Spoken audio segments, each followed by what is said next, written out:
Hey guys, welcome sweet mates to another her Sweet Spot Lunch and Learn. Today we're going to be talking about how you should be seeking and what you should do to prepare yourself to get access to funding. I'm Marsha Guerrier, founder of Her Sweet Spot, and I'm excited to be talking to you all today about this very important topic and really getting you prepared to get access to funding. So many of you come to me and to Her Sweet Spot seeking that HerRise micro grant that we are so fortunate to be able to distribute to a woman each month. You get $500 each month if you are growing or starting a business. This is where you want to get the information that's going to help you get access to funding and or prepare you to start thinking about your business as if it was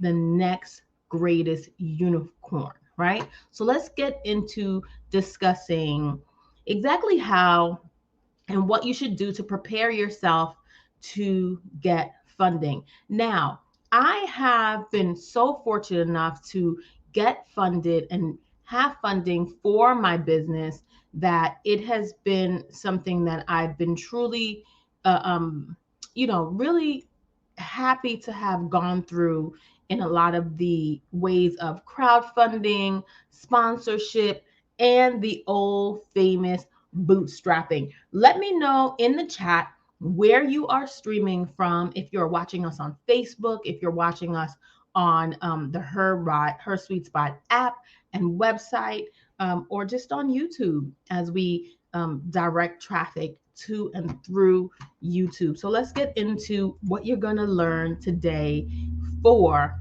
getting access to funding. Today's objective will describe the resources available to entrepreneurs to start their businesses, right? And most of it you won't be shocked to know. We're going to compare and contrast sources of financing from startup ventures, and we're going to describe the importance of financial planning, which is something not very many entrepreneurs or brand new entrepreneurs or those people that are really just starting out. Hey, Facebook fans, we are here and unable to see the names of the folks just through this great app we're using, StreamYard. So type in your name, what state you're in, and let's get started. All right, guys. So did you know what stage your business is in, or do you know what stage your business is in when it comes to the terms and the conversations that are surrounding getting access to funding? Hey, Dr. Shelley from Kansas, thank you for dropping in on us here. What you are asking for when you're looking for funding and when exactly to ask for it. Some people think that asking for funding for their business should happen always at the idea stage. And most funders, most people, they're not really looking to, the truth is, not a lot of people giving out money want to do it at the idea phase, because that's the phase where the risk is the highest. So people with money want to make money, and they want to make money with a little bit less risk. So oftentimes I hear from a lot of startup and a lot of Black women that we don't get access to funding, and it's true. But there are other ways and means to get it, right? Did you know, fun fact number one, you're going to learn a lot of fun facts here. You don't need to be rich to start a small business. I think we all know that now because of who we are and what we've done and what we're bringing to the marketplace, right? When you think about yourself, are you a small business or are you a startup? You hear the word startup, you hear the word founder versus owner versus CEO. There are a lot of terms that are being thrown about, and really a lot of it comes from different industries that may have coined these terms a little bit more readily, right? Both develop a product or a service that the founder, whether you're the owner or founder, wish to bring to market. The difference in it oftentimes is the mindset and the actions taken in the life cycle of the business. Small businesses, the mindset is truly about, sometimes, not always, is truly about paying the bills at the end of the week, paying the bills at the end of the month, making sure that we have enough to cover the operation of the small business, including salaries and paying yourself, right? And oftentimes startups, they're looking at a bigger picture, right? Small businesses are mainstream businesses and primarily focused on money. How much can I make in my business? Startups want to change the world. That's also the sentiment for entrepreneurship versus small business owner, right? Entrepreneurs and startup companies, they want to change the industry that they're dominating. They want to be the next unicorn in their sector, right? Founders are focused on great products that change consumer behavior. They're usually obsessed with their market, with their industry, and bringing forth change in a way that small businesses just want to operate on a daily, day-to-day business. In the chat, let me know, what do you consider yourself? Do you consider yourself a small business owner and a startup? And the great thing is that we're going to learn you can be both. There is nothing wrong with starting your entrepreneurial career with a small business, which is how most of us, people of color, underrepresented, people that don't have entrepreneurs in our lives growing up and in our upbringing, we usually start as side hustlers, small business operators, right? And that's how we enter the market space and the market to become great entrepreneurs that you are and becoming. Most people start off as a small business. As the business grows, they develop a startup mindset and start to operate their business in a way that is now more startup like, right? From within.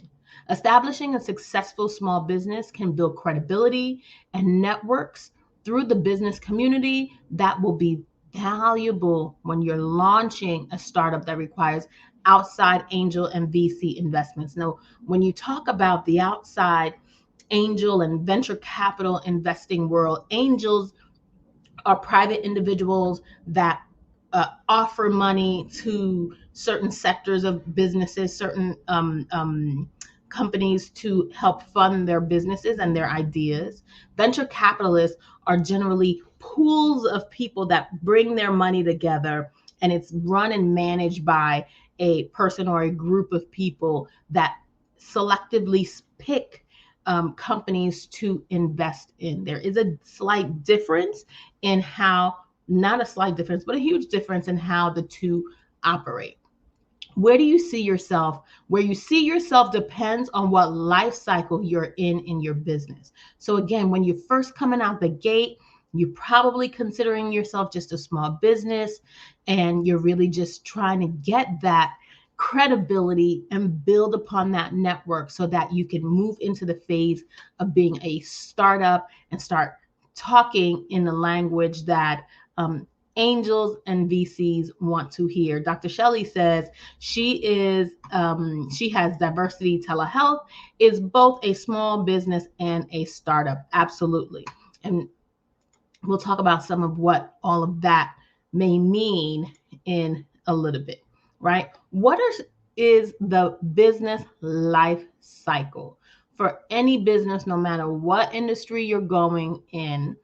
It's important to know all of these things before you can consider yourself ready and prepared to start seeking funding, because these are the questions you'll be asked. These are the things that anyone offering you money would like you to know. Even myself, when I am working with individuals, reading pitches, looking through the grant applications, we look to see what life cycle you're in and how well you know your business and your market, and really truly if the idea is going to sustain. Even though we're giving a $500 seed, we're planting a seed for you to begin to develop the hope so that you can continue and grow. Here are the life cycles. You're in the development stage. You're going to take the idea, you're going to develop it. And through the development stage, trust and believe me, you can stay in that stage for a very long time. There is no set amount of time. Don't be fooled by the overnight sensations that you see coming out with their businesses and they go viral, or you're just seeing them for the first time, but you really don't know what that founder has been doing behind the scenes or before that big break where you get to meet them and you're introduced to that business, right? The startup phase is that phase where you're kind of like, should I do this or should I not? It's usually the phase that makes you the most scared because you feel the break coming through, the growth and the expansion is on its way. And trust and believe that phase is generally the hardest phase you can sit in within your business, because it will test you to see how strong you are in and your ideas, how viable it is to the market space as you begin to grow. The expansion phase, the growth phase, as you know, is the phase where you're actually growing and you see the fruits of your labor a lot more. Then you have the expansion phase and the maturity phase. And oftentimes, the maturity phase, if you have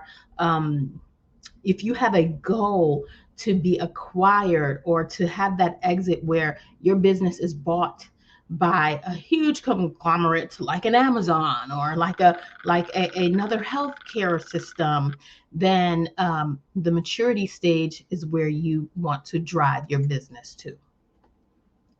Let's talk about some of the stages, right? The development life cycle. This is the very beginning. You birth that idea and you really probably spend too much time belaboring over it, right? And trying to get it right before you bring it to market.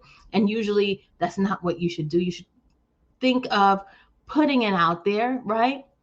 This stage will require a round of testing and it really bringing you to a phase of, am I going to do this? Does the market want this, right? You have to conduct research regarding your industry, and you got to gather feedback from your friends, your family, colleagues, and that initial level of customers.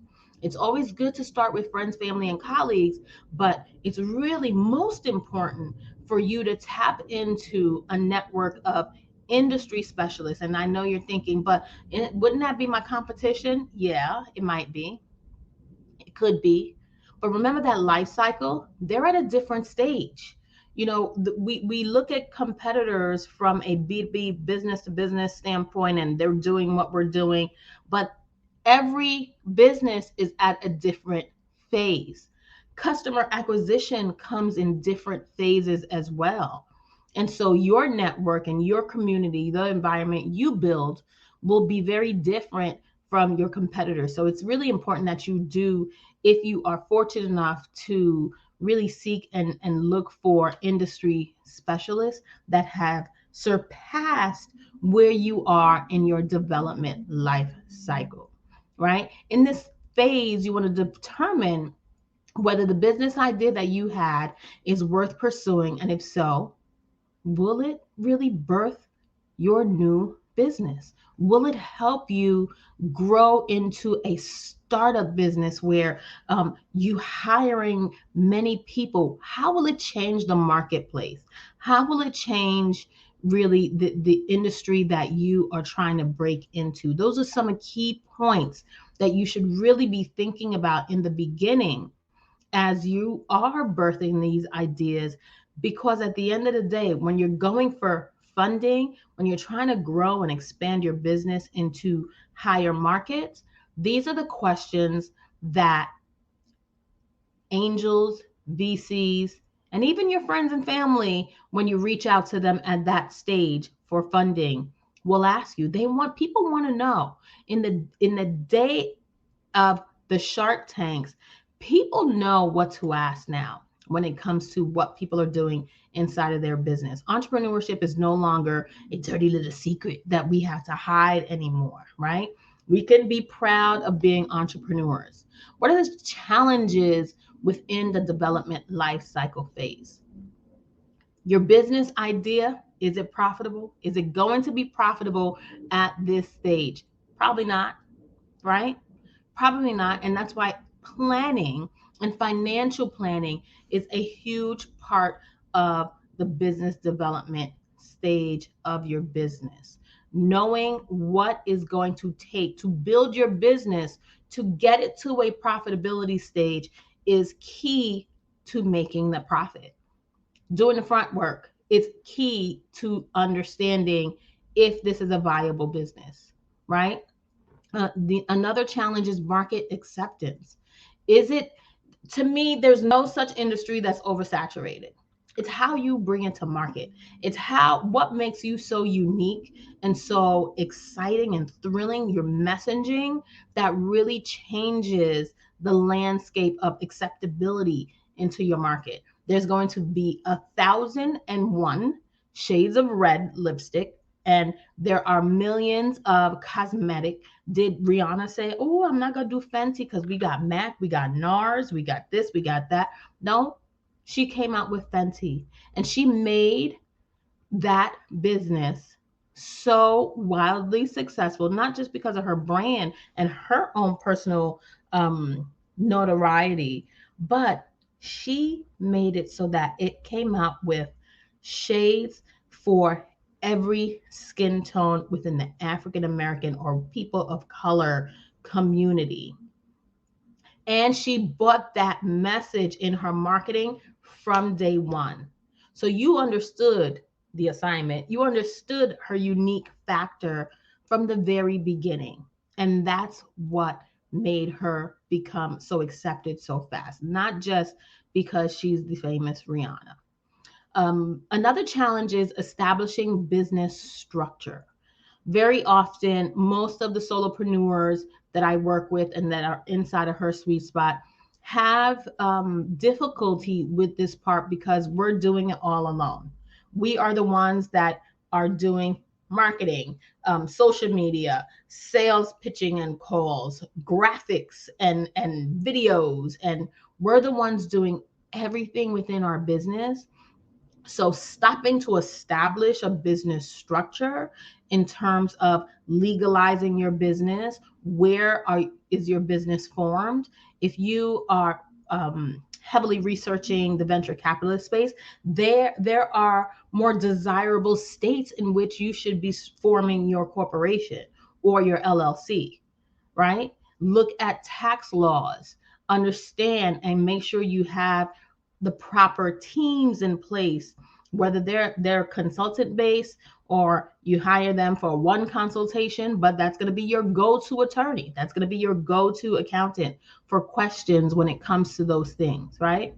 And your accounting management, as I mentioned, the financial planning is usually one of the biggest challenges we face in this phase. In this phase, what types of financing is usually available to you? Remember, the idea phase is not a phase where you're going to be, oh my God, so wildly noticed and or accepted into the world of funding, right? And so your options are somewhat limited to self-funding. Many entrepreneurs fund their businesses themselves, and some you've recently heard of, I believe, MailChimp, that was 100% self-funded and just was sold, I think, for $1 billion, but was self-funded for its entire life cycle of business. They were doing something right, right? They use savings or personal debt, such as a second mortgage, if you're so fortunate, and credit cards, right? Alternatively, you sell assets to generate cash, like a second home or a boat if you should have it. And I know inside Her Sweet Spot, we're not dripping in homes and boats like that. And so for us, it's really about what? the silent partner, which is your employer. Working a full-time job is the number one way most entrepreneurs fund their businesses, through self-funding and or creating products that kind of funnel itself back into the business without taking a salary from the very beginning.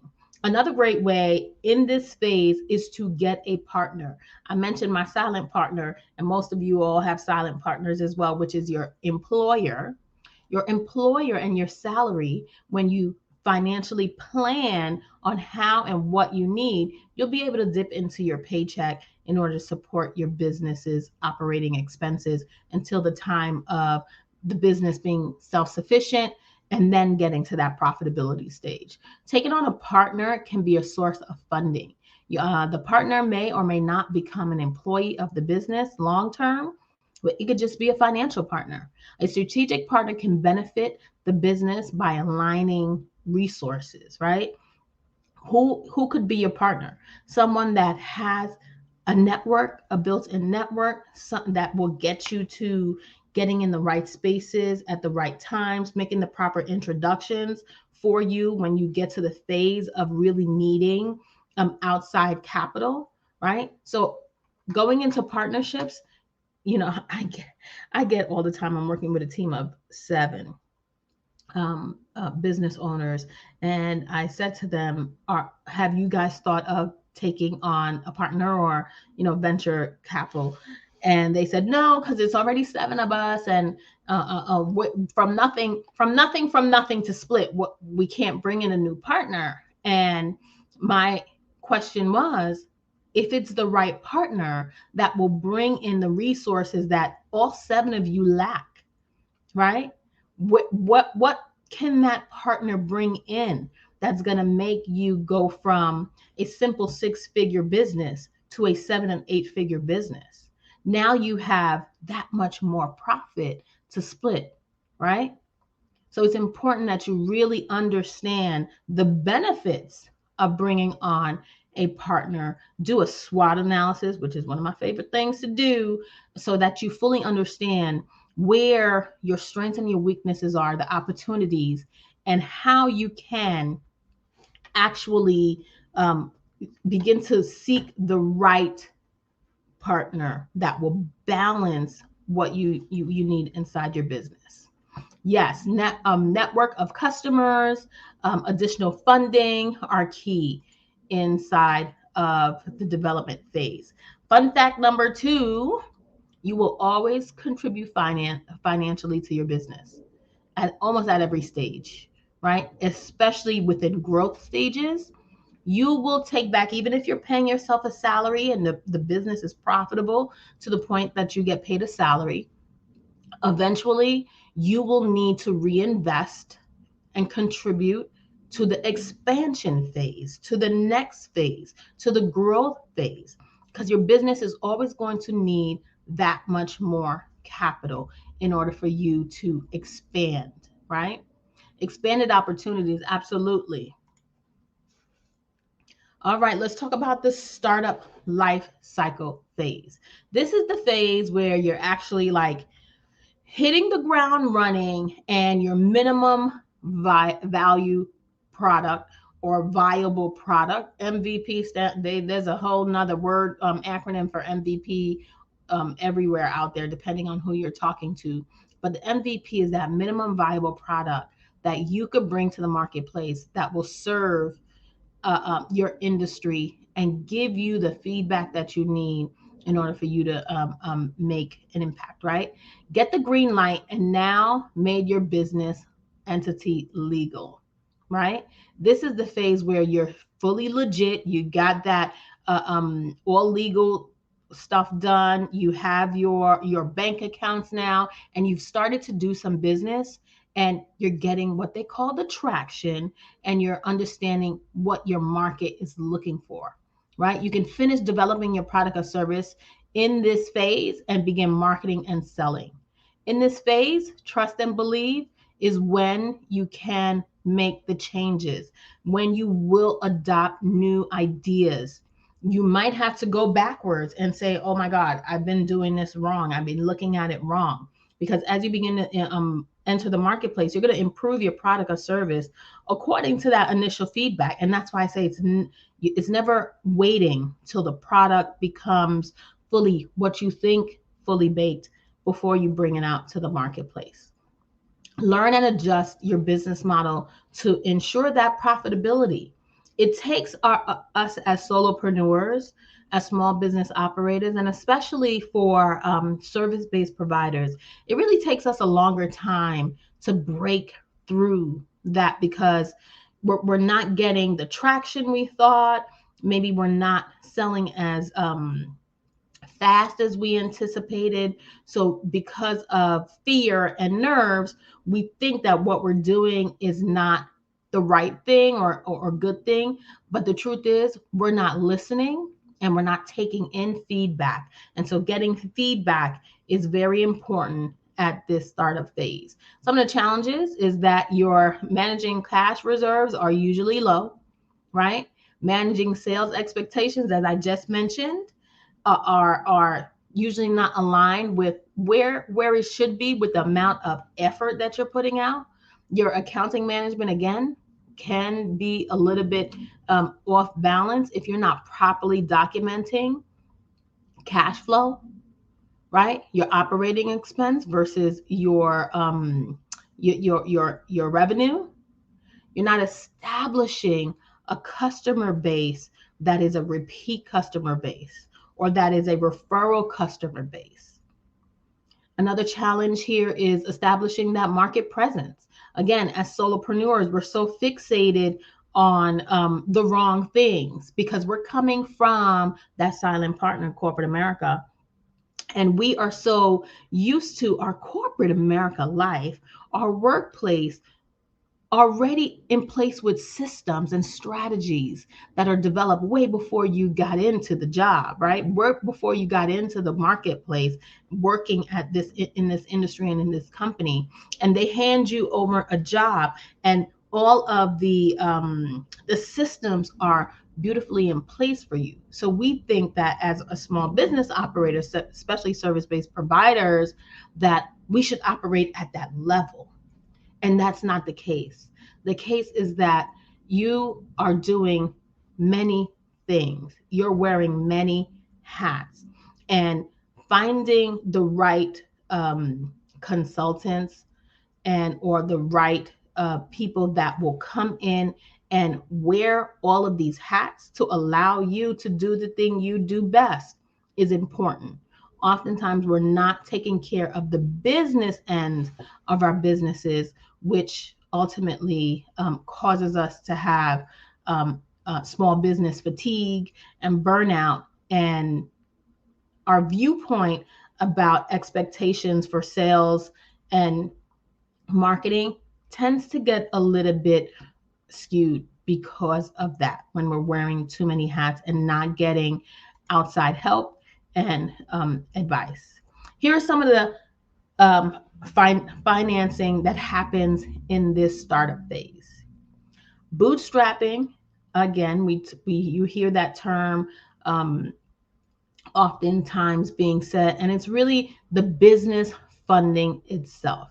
As the business grows, it throws off cash that enables further growth. It's really helping you reinvest funds back into the organization, where you can use those funds to do things like hire outside consultants to help you with things like the finances, the marketing, the digital aspects.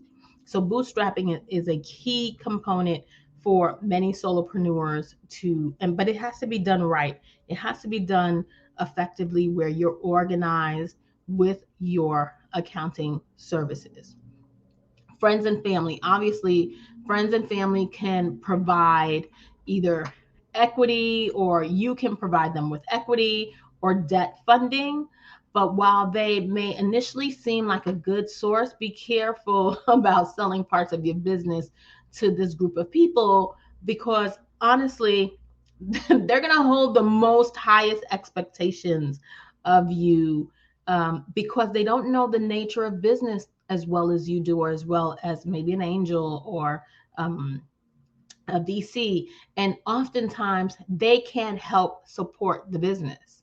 They're just putting money into it and expecting a return, an unrealistic return, oftentimes at a faster pace than people within the entrepreneurship and business sectors that will understand the trajectory of funding and how equity and debt funding works.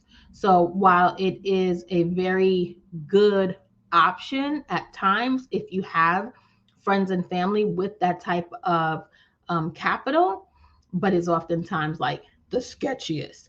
To be honest, I have funded, my family has supported me in many ways, but I do it in a non-equity giving way. I do it as a service.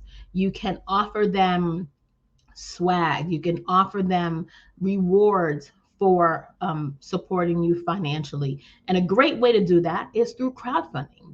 There are several ways for you to do crowdfunding. Crowdfunding, these are primarily web-based projects that allow individuals with a business or idea, or simply just a project, a one-time project, to reach out to thousands, depending on the platform you're using, of potential investors through various platforms. Investments can be debt, equity, or rewards based. So I would always recommend, if you're starting out with crowdfunding, you first seek and test your skills as a crowdfunder through rewards based crowdfunding. I have done crowdfunding, rewards-based crowdfunding, and it can be very rewarding, but it's a lot of work. At When you get into this phase of now seeking funding from outside sources, when they tell you have your business plan in place, it's not a joke. Have a great understanding of what your business plans are. Have a high level understanding of where and what you will do with the money you're asking for.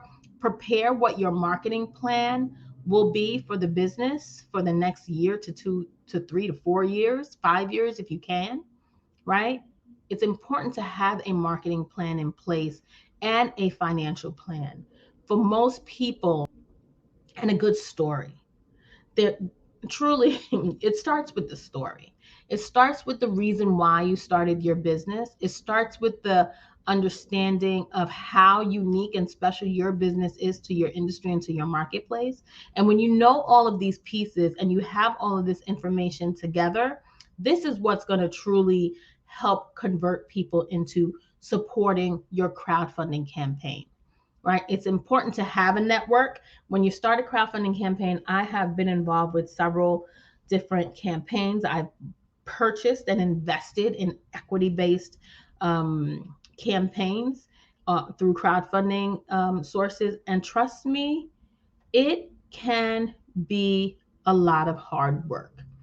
It is the same amount of work that you need to do at the VC level in understanding your business planning and understanding. People want to know and trust that you are a good bet, because investing in any small business is just another form of betting, right? There is no assurity for anyone in this day and age, and markets going up and going down and social media and technology changing so quickly. There's no such thing as a sure bet, right? So it's important, when people are seeking to give you their money, they want to know that you have thought through the marketing, the sales strategy, how you're going to acquire your customers, how well versed you are in your industry, how much do you know, what makes your product unique and special. And it doesn't take a lot. No one reinvented the wheel and put spokes in it and was tuk, tuk, tuk, tuk. No one did that.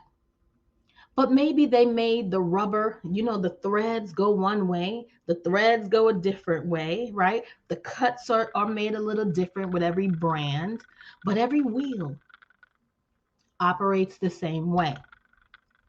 So don't think that, oh my God, everybody says and Marsha says that you got to be so unique. How are you changing the world? It just takes one tweak. It just takes one change for you to make an impact in whatever industry you are trying to dominate.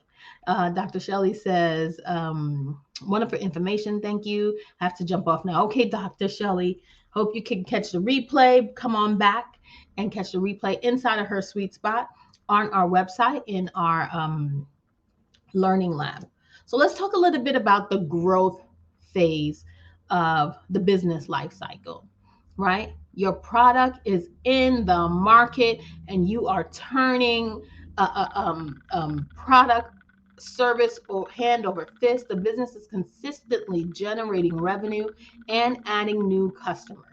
In this phase, recurring revenue will help you pay for your operating expenses and open up new business opportunities. At this point, you no longer probably have to go chasing too many new customers. You're attracting new customers. And that's the difference. You want to get to a phase where you're attracting new customers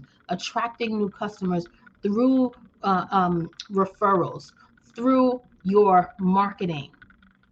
That's how you have gotten, the first time when I always tell this joke, when I got my first customer that I never knew before, and it wasn't a person I knew personally, I knew that's when I made it. Oh, Lord, somebody bought and I don't know them, right? Because in the beginning, you're talking to the audience You're connecting socially and through different avenues and channels through your existing network. And the minute you get that first client or that first sale completely organically, it will blow your mind. And it probably has already for many of you watching right now. And you're like, yep, that was the defining moment for me when I got it. I got it, right? Your business could be operating at a net loss or maintaining a healthy profit in this phase. There is no right or wrong way, right?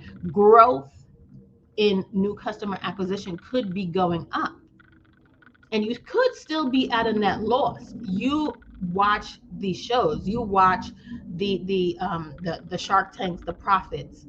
Customers are repeating and they're still coming in the door, but businesses, for some reason, because they're not cash flow positive, they're running at a net loss. And that's when you're looking for the venture capital to give you that seed money so you could get it together, right?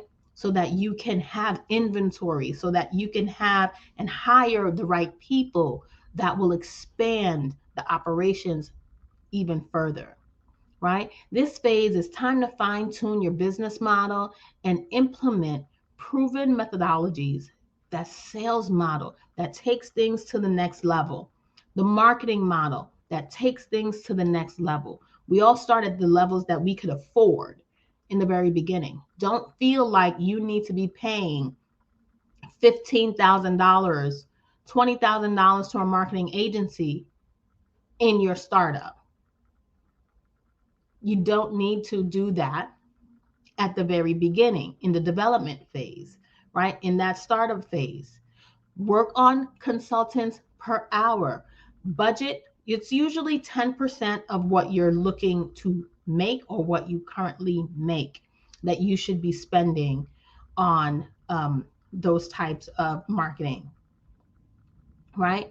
Operation models before expanding your venture for the mass market, for that retail space, for doing business with government entities, for going into larger scale markets. This is the phase, the growth phase, where you want to start fine tuning and refining things. And like with anything, there are challenges in the growth life cycle. Let's talk about the challenges. I remember that it felt amazing.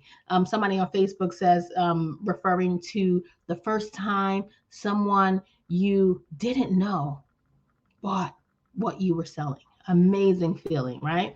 So within the growth phase, here are some of the challenges that you will face in this phase. Dealing with increasing revenue. That's a challenge. Believe it or not, dealing with increasing customers. Because at this point, you got more money to manage. You got more customers to service, right? And what does that mean?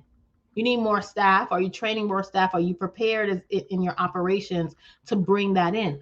All of these things are needed in order for you to attract the right partnerships for your funding.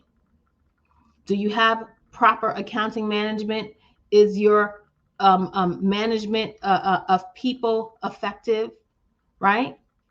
And your market competition. Now, remember what I said in the beginning. When you're starting out and you're looking at your industry specialists and competitors and seeking them as guidance and mentors, possibly, they're not your competition.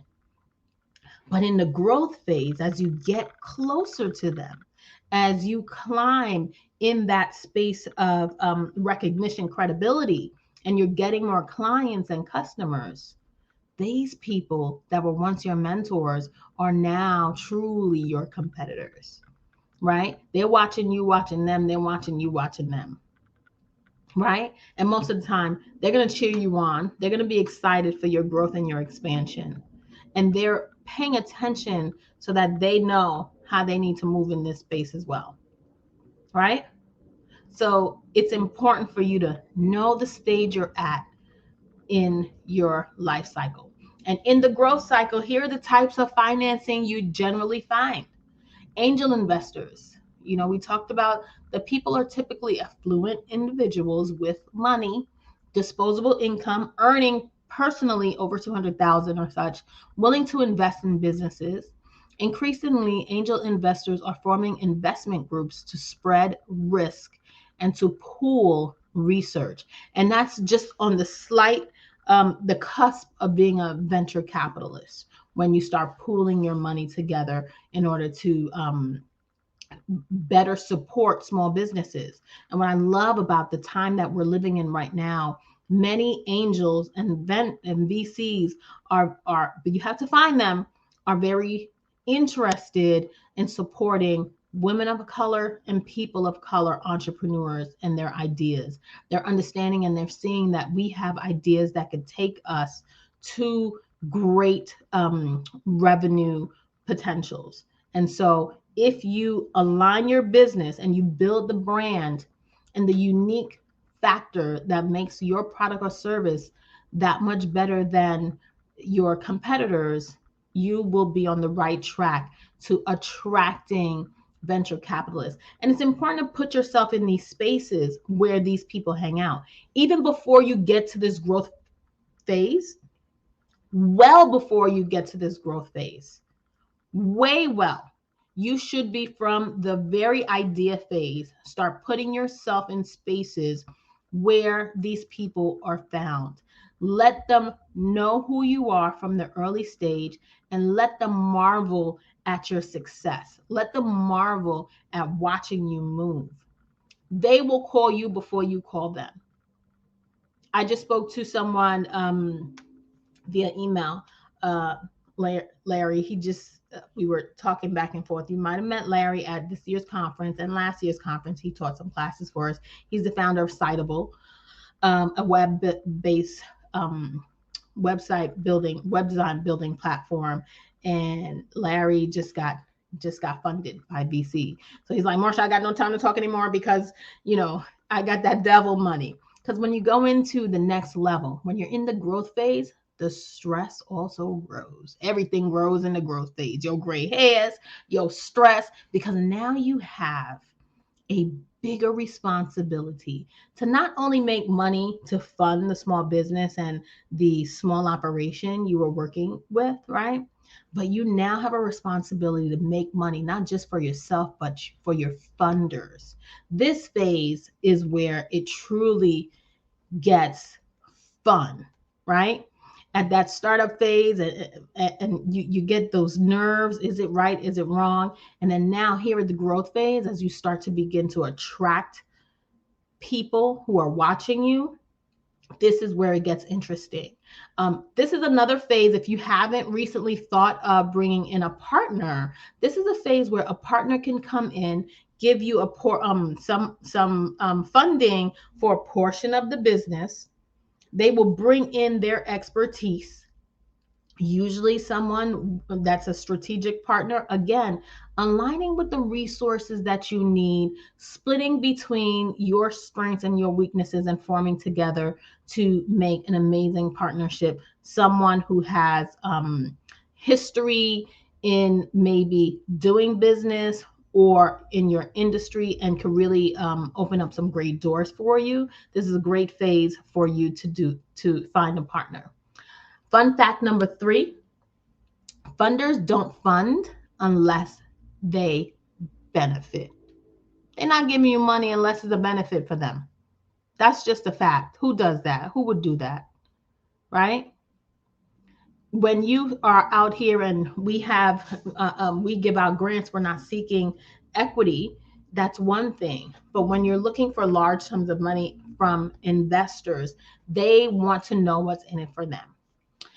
So let's talk about the expansion phase. The expansion phase is where your growth generally speeds beyond what you could imagine, right?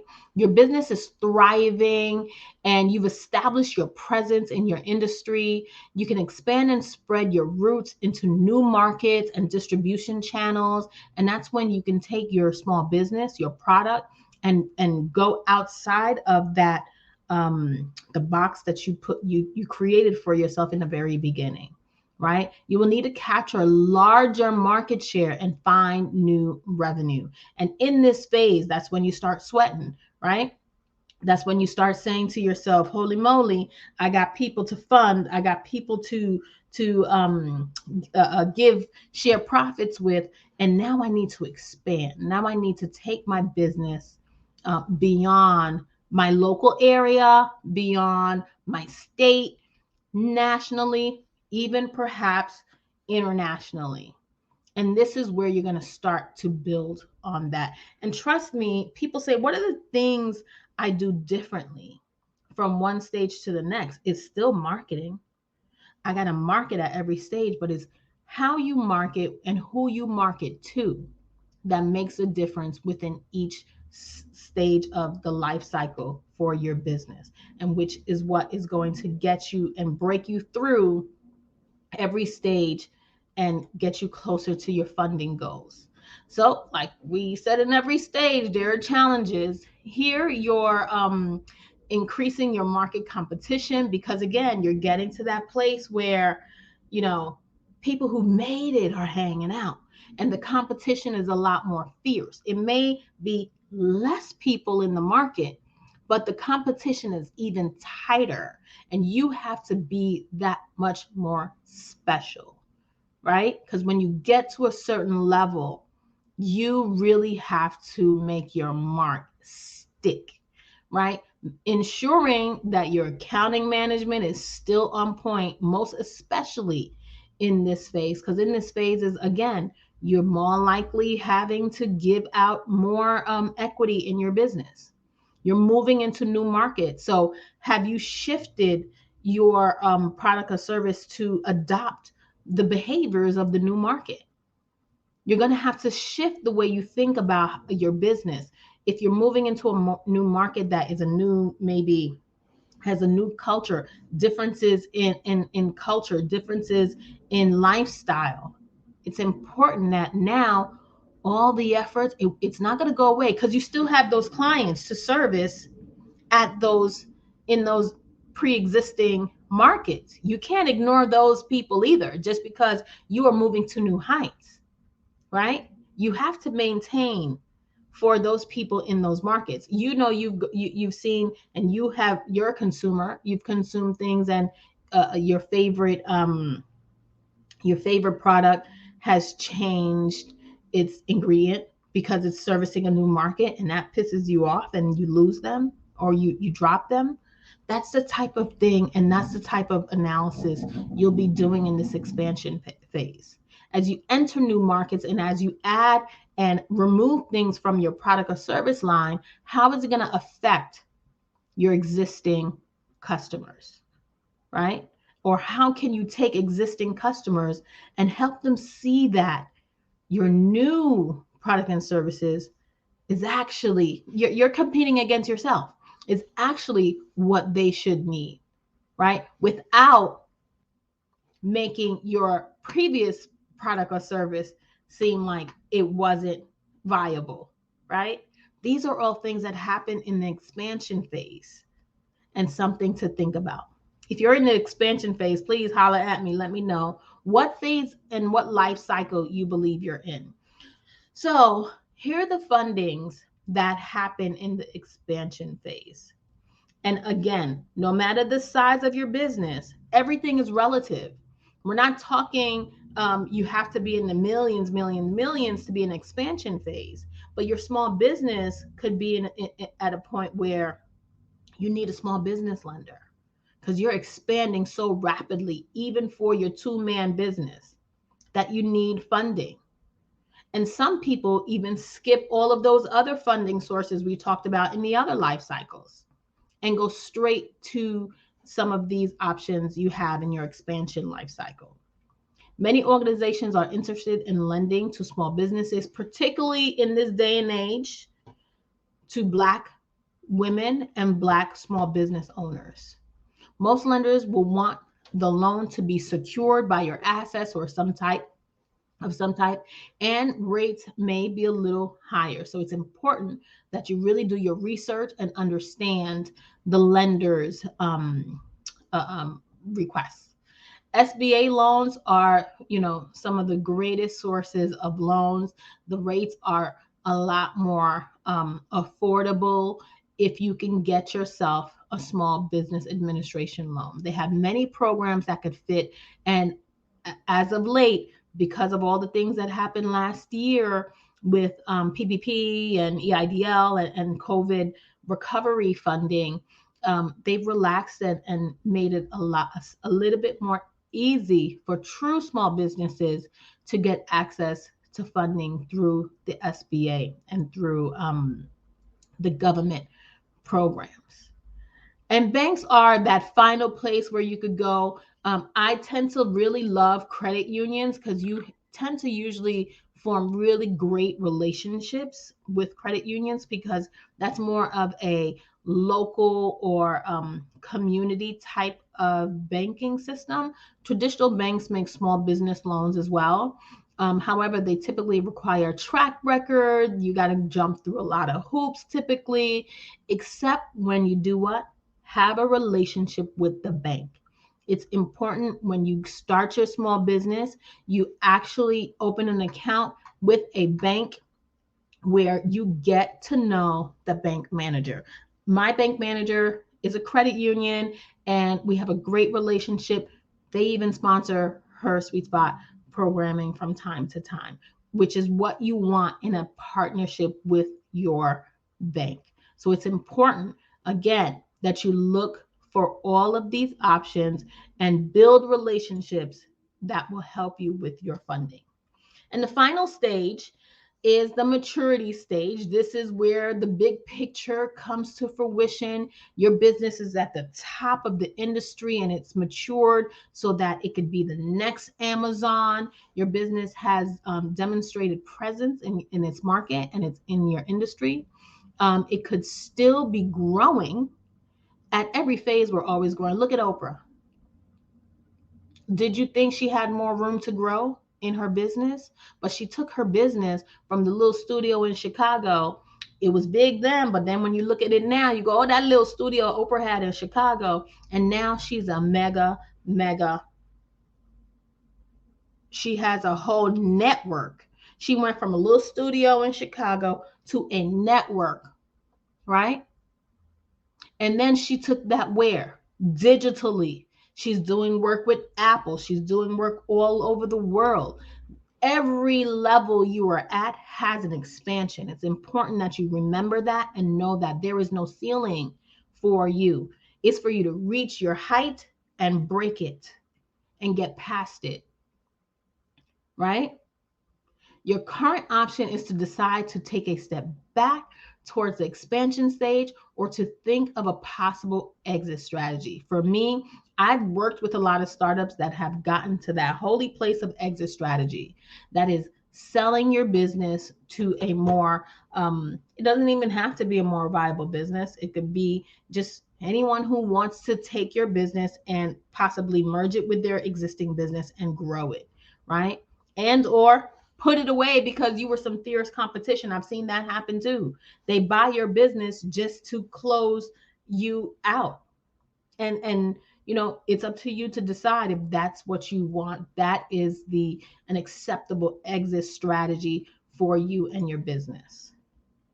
Here are the challenges that we see, very similar to almost every other life cycle, right? Your increasing market competition is only going to get tighter. Your accounting management has to be that much more fierce. You move into those new markets in this stage again, at an institutional level, probably, right? You're adding and you're continuing to add new products. You're expanding your existing business, and the challenge of actually getting to that exit. It is not as easy as people make it look on TV. And in this phase is that venture capital. When people get into the venture capital, when you see those deals on Shark Tank, and if you watch Shark Tank the way I do, because I love it, you'll often hear them say, how exciting it is. Wait till Procter and Gamble buys us, right? I'm going to get you that deal. We're going to get our millions and get that exit strategy. That's what venture capital can do for you. It can help you grow and build the business to the point where you get to that exit, right? These firms provide early stage funding, but are typically looking to make relatively large investments and take a significant amount of shares, your equity of your company, often controlling interest. Nowadays, you do find a lot of hands-off type VC, but if they believe in your product, if they believe in what you have to offer, then they will certainly be there to support you and get you to the next level, and ultimately that exit strategy. So the last fun fact for today is that banks and credit unions are the main source of business funding. We know now that that is not true. They're not the main source.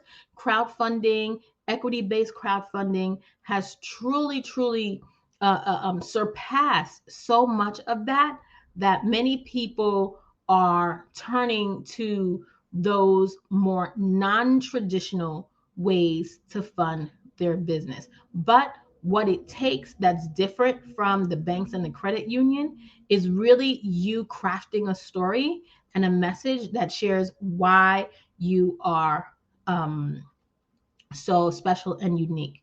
What are some of the things and types of businesses that usually and typically get funded, right? Scalable businesses, businesses where they can see that there is opportunity to reach new markets, because reaching new markets is where the difference in your life cycle will be. If you started selling out, we deal with a lot of women and women of color. Can your business now service beyond that initial group of people that you thought you would only be servicing? Where are the new markets? So is it scalable in that sense, right?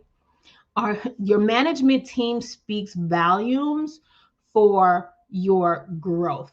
Do you have the right people in place that will take you to the next level? Do you have experienced, knowledgeable, skilled, hardworking people that's working with you to help get you to the next level?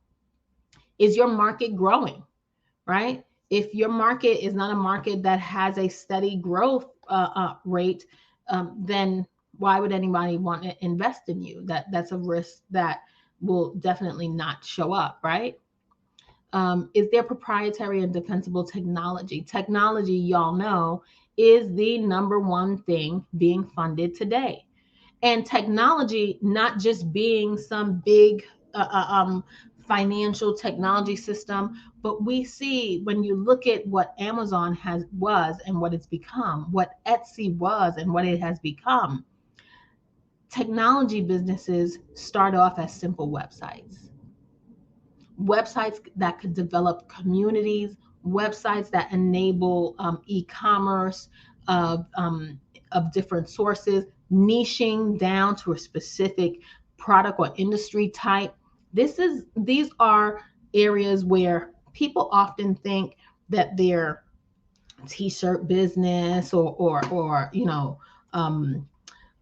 product swapping business is not technology. It is technology based. Profitable economic model is it profitable? Is the model that you're serving going to take you to the next level? And as we get down to the final area that we want to talk about, the clear exit potential. Is it there? Right? So as we wind down, we're at the top of the hour. Here's something I want you to remember. Always be prepared. Do your homework. There is nothing there is no way for you to get to your next level unless you do your homework. You want to attract investors. Know what they care about. Know what they care to know about your industry, not what you want them to know. Understand those key points in what information you need to pull together to deliver. They care about who's on your team that's going to take you to the promised land, who's helping you make money, how are you going to do it, what channels are you going to do it, and how are you going to use the money. Important things to pull together as you begin to think about what investors are looking for, and you get closer to the life cycle of getting money. So most importantly, here's 6 things I want you to remember. Never hide behind technology. Use it to advance and enhance what you already have. Investors want to meet you first, your product or service last. It's the story that brings them in, and it's the product or service, that unique factor that you bring to the table, right? That is important. The scalability of your business. Raising money takes time. There is no, I will put it out there, they will come response to raising money. It takes time to build a network. It takes time to build credibility, right? That's why you start early. Go everywhere, attend everything, see and be seen. You are judged by the company you keep. An advice that I heard for many, many years. And sometimes, your friends are your friends, but you can't let them go. But it's true. You are judged by the company you keep. So it's important that you align yourself with the right group of people that will help you get to the places and the spaces you want to be in. Right? Get good advisors. They will be your best advocates. They will sponsor you. They will speak of your name and your product and your service even when you're not there. So get good advisors. And like I said a minute ago, be prepared. Always think on your feet. Have those pitch notes ready. We've talked about pitching time over time. If you come to our first Friday event, you know that pitching is the number one thing that we talk about when it comes to crafting your message. And guys, I want you to know that with every business you have, you can absolutely see yourself getting access to funding at every stage of your business, but understanding what stage you're in your business and what opportunities are out there for you are key to getting access to that funding. So it's not just, I have an idea, I've been doing this business, I think I'm great at it. It's really putting together all of those things that we talked about today and knowing exactly why you are the best thing for your business. Guys, that's all I have for today. I went a little bit over time. I hope that you guys don't mind. If you have any questions, please direct them to me inside of HerSuiteSpot, into the community. You can send me a message inside HerSuiteSpot. Send me a message on all social media channels where you can find me. But I'd love for you to take this conversation over onto the HerSuiteSpot community newsfeed and let me know what stage you are in for your business. Like I end each broadcast, when we empower each other, we all rise. Bye bye for now.